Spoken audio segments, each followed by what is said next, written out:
Hello दोस्तों, स्वागत है हमारे YouTube channel SK study point पे। आज फिर आपके लिए जो है 25 नंबर का बीपीएससी का प्रीवियस ईयर का क्वेश्चन लेकर आए हैं और ये प्रीवियस ईयर है 66 बीपीएससी। 7 पहले करवा चुके हैं हम, 5 आपको वीडियो 25 में करवा चुके हैं। अगर आप नहीं देखे तो उसे देख लीजिए। और उसके बाद आज जो है ये लास्ट होने वाला है 66 बीपीएससी। और आज जो है करेंट अफेयर है और इस करेंट अफेयर को हम अपडेट करेंगे न्यू वर्जन में। जिस टाइप का पूछा हुआ है उसी टाइप के क्वेश्चन हम बताएंगे करेंट अफेयर से रिलेटेड। तो अगर हमारा वीडियो आपको अच्छा लगता है तो हमारे चैनल पे नए हैं तो कृपया करके हमारे चैनल को लाइक और सब्सक्राइब कर लीजिए और बेल आइकन को प्रेस कर लीजिए ताकि जो भी वीडियो हम डालें वो सबसे पहले आपके पास पहुंच जाए। साथ में इस चैनल के माध्यम से हम इन्फॉर्मेशन साझा करते रहते हैं, चाहे वो सेंट्रल गवर्नमेंट का भी इन्फॉर्मेशन हो या फिर स्टेट गवर्नमेंट का। तो चलिए इसको देर ना करते हुए अपडेट करते हैं और देख लेंगे। साथ इससे पहले नहीं देखें तो अगर 70 बीपीएससी आप देने वाले हैं तो इसमें 69 बीपीएससी का हम प्रॉपर वीडियो आपको डाल चुके हैं। आप चाहे तो हमारे प्ले लिस्ट से आप देख सकते हैं। चलिए देखिए देखिए 126 क्वेश्चन में कहा जा रहा है आपसे हमारे साथ बने रहिएगा थोड़ा। बिहार के राजनीतिक स्वर्गीय रघुवंश प्रसाद सिंह पहली बार किस लोकसभा के लिए निर्वाचित हुए थे? देखिए ऐसा क्वेश्चन पूछा गया तो 126 का भी होगा। 11वीं लोकसभा के लिए वो निर्वाचित किए गए थे, लेकिन ये 66 बीपीएससी में पूछा गया है। अभी फिलहाल कौन आपको पूछ सकता है? तो अभी पूछ सकता है सुशील कुमार मोदी के माध्यम से, जो उप मुख्यमंत्री रह चुके थे हमारे बिहार के। उससे आपको क्वेश्चन पूछने की संभावना है। तो देखिए अगर हम सुशील कुमार मोदी की बात करें तो उनका जो है निधन हो गया था आपका 2024 में। कब हुआ था ये डेट भी आपसे पूछ सकता है। तो 2024 में हो गया था। 72 वर्ष की आयु में 13 मई 2024 को।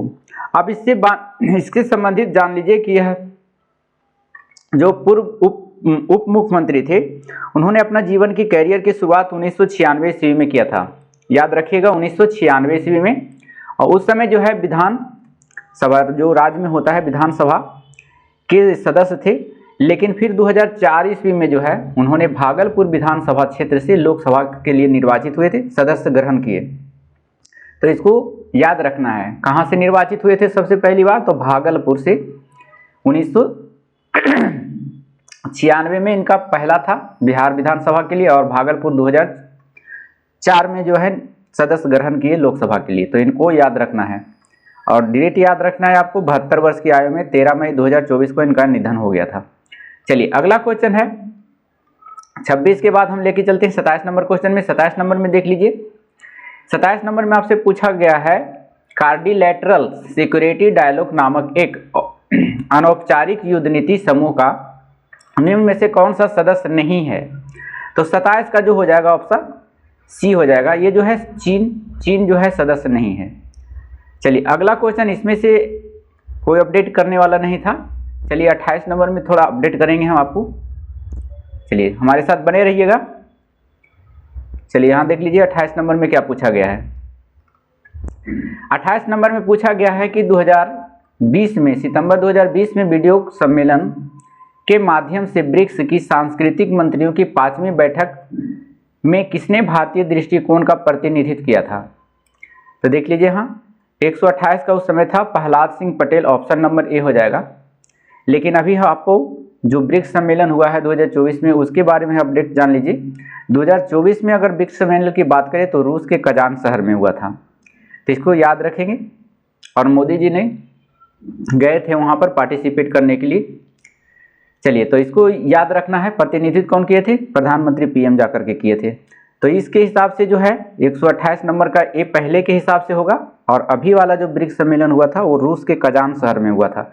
चलिए अगला क्वेश्चन है आपका 129 नंबर क्वेश्चन में देख लेते हैं। 129 नंबर में क्या पूछा जा रहा है, हमारे साथ थोड़ा सा टाइम दीजिएगा।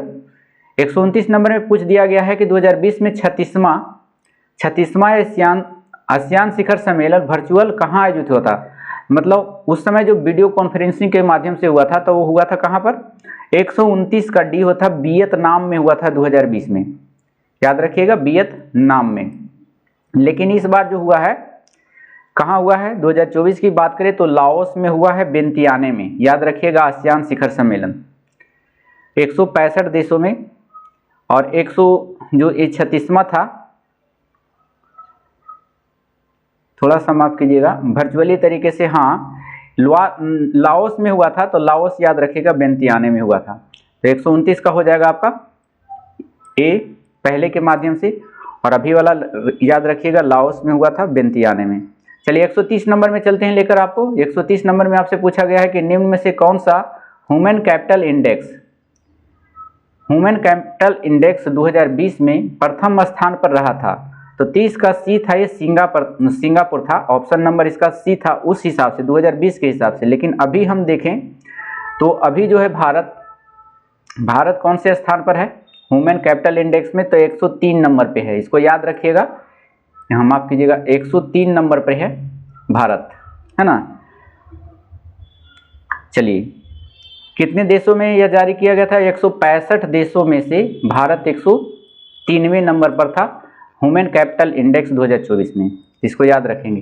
चलिए अगला क्वेश्चन है आपका 130 के बाद 131 नंबर क्वेश्चन में लेके चलेंगे आपको। 131 नंबर में क्या पूछ रहा है, 131 नंबर में पूछ रहा है हाल ही में से संयुक्त राष्ट्र अमेरिका में ऑपरेशन MAGA यानी मागा संबंधित है, किससे संबंधित है, तो 131 का बी हो जाएगा, डोनाल्ड ट्रंप के पुनर्निर्वाचित अभियान से, इससे संबंधित है। लेकिन अभी हम फिलहाल अपडेट करते हैं इसको 131 में।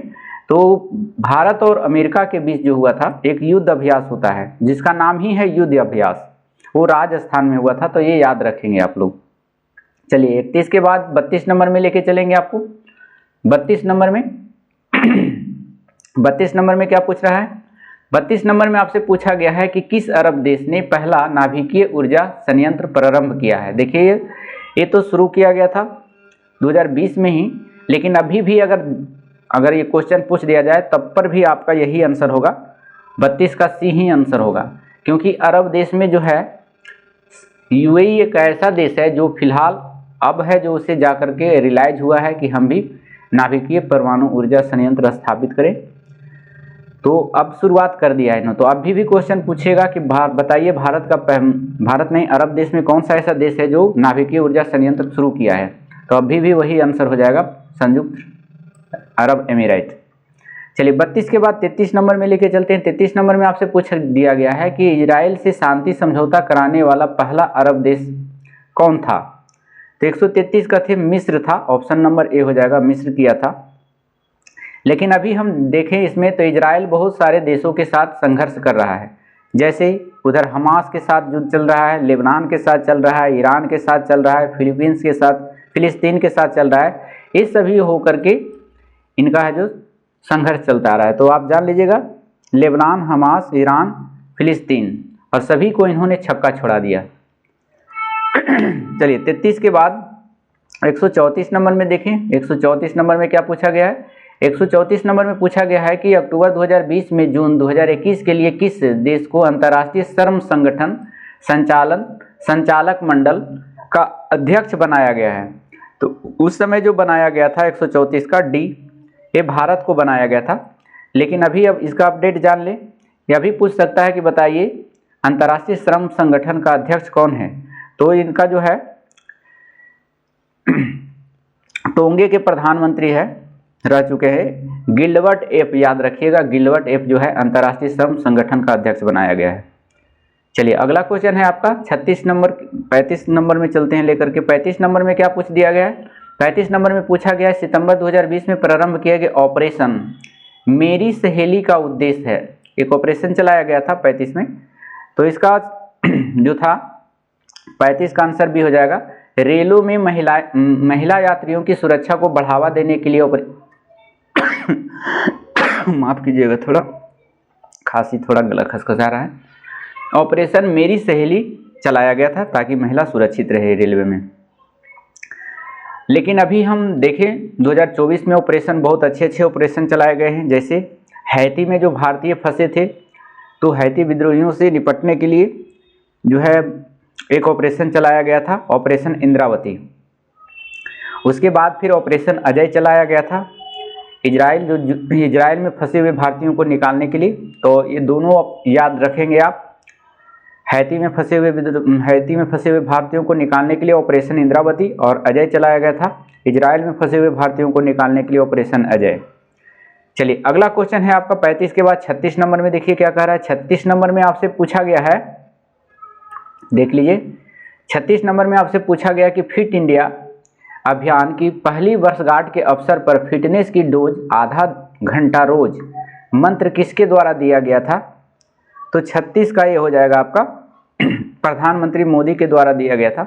ऑप्शन नंबर 1 कब दिया गया था? याद भी रखिए 29 अगस्त को दिया गया था 2019 को। और फिट इंडिया जो अभियान शुरू हुआ था 2019 में ही शुरू हुआ था 29 अगस्त को, प्रधानमंत्री नरेंद्र जी मोदी के माध्यम से। चलिए 37 नंबर में, चलिए 37 नंबर में क्या पूछ रहा है? 37 नंबर में आपसे पूछा गया है कि राजमाता विजय राजे सिंधिया के जन्म दिवस पर प्रधानमंत्री मोदी ने जारी किया था, क्या जारी किया था? तो 37 का सी 100 रुपये का सिक्का जारी किया था। ऑप्शन नंबर बिल्कुल सही है। देखिए अब की बात जो है प्रधानमंत्री नरेंद्र मोदी जी से संबंधित अवार्ड पूछ सकता है। तो रूस के द्वारा एक सम्मान दिया गया है नरेंद्र मोदी को, order of the Saint Andrews Apostle. तो ये याद रखना है, रूस के द्वारा दिया गया है order of the Saint Andrews Apostle. चलिए अगला क्वेश्चन है 37 के बाद 38 नंबर में चलते हैं। 38 नंबर में पूछा गया है कि किस राज्य की लघु वृत्त चित्र ची लूपो ने दादा साहब फाल्के पुरस्कार 2020 जीता है? 2020 से संबंधित पूछ दिया है। तो ऑप्शन नंबर इस समय हो जाएगा अरुणाचल प्रदेश था।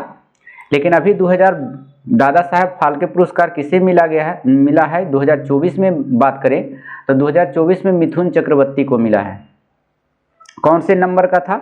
तो मिथुन चक्रवर्ती को मिला है 17वें नंबर का दादा साहब फाल्के अवार्ड। याद रखिएगा ये 17वें नंबर का है। अब है इनमें जो है कितना मिलता है? तो पहले जो है दादा साहब फाल्के अवार्ड में जो है 10 लाख रुपया दिया जाता था, है ना। लेकिन अब है जो 5 लाख रुपया बढ़ा दिया गया है। अब से जो है दादा साहब फाल्के पुरस्कार में मिलता है 15 लाख रुपया। तो 15 लाख रुपया पाने वाले जो है मिथुन चक्रवर्ती पहले ऐसे अभिनेता बन गए हैं जिन्होंने यह प्राप्त किया है। चलिए अगला क्वेश्चन है आपका 138 के बाद 139 नंबर में। 139 नंबर में क्या पूछा गया है देख लीजिए। 139 नंबर में आपसे पूछा गया है, चलिए देखिए थोड़ा सा। 139 नंबर में आपसे पूछा गया है कि किस निजी क्षेत्र के बैंक को किसानों के लिए ई किसान धन ऐप चालू किया गया था? तो 139 का बी इसका सही हो जाएगा HDFC बैंक। देखिए इससे संबंधित अभी और जान लीजिए। भारत में अगर आपसे पूछा जाए कि मार्केट कैप के मामले में सबसे बड़ा बैंक कौन है तो यही हो जाएगा HDFC बैंक जो है मार्केट कैप के मामले में भारत का सबसे बड़ा बैंक है। ऐसे तो सबसे बड़ा बैंक जो है SBI है, लेकिन और केंद्रीय बैंक पूछे तो RBI हो जाएगा। चलिए अगला क्वेश्चन है